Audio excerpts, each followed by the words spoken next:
আসসালামু আলাইকুম প্রিয় দর্শক বৃন্দ, আশা করি সবাই ভালো আছেন। আলহামদুলিল্লাহ, আমিও ভালো আছি। আমাদের ভিডিওটি দেখার জন্য আপনাদেরকে অনেক ধন্যবাদ।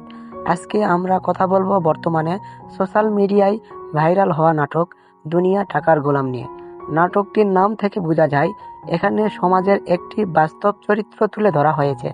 বর্তমানে সময়ে অনেক ক্ষেত্রেই মানুষের মূল্যায়ন তার চরিত্র, ভালোবাসা বা সততার মাধ্যমে নয়, বরং তার অর্থ সম্পদের মাধ্যমে করা হয়।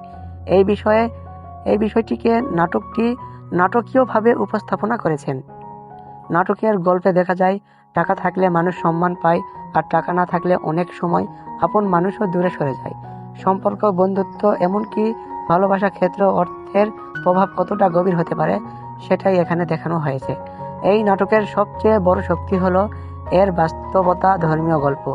অনেক দর্শক নিজেদের জীবনের সঙ্গে গল্পের বিভিন্ন অংশ মিল খুঁজে পাচ্ছেন, আর সেই কারণে নাটকটি দ্রুত ভাইরাল হয়েছে এবং সামাজিক যোগাযোগের মাধ্যমে ব্যাপক আলোচনা তৈরি করেছে। তবে নাটকটি শুধু বিনোদন দেওয়াই না, একটি গুরুত্বপূর্ণ বার্তাও দেয়। অর্থ জীবনের জন্য প্রয়োজন হলেও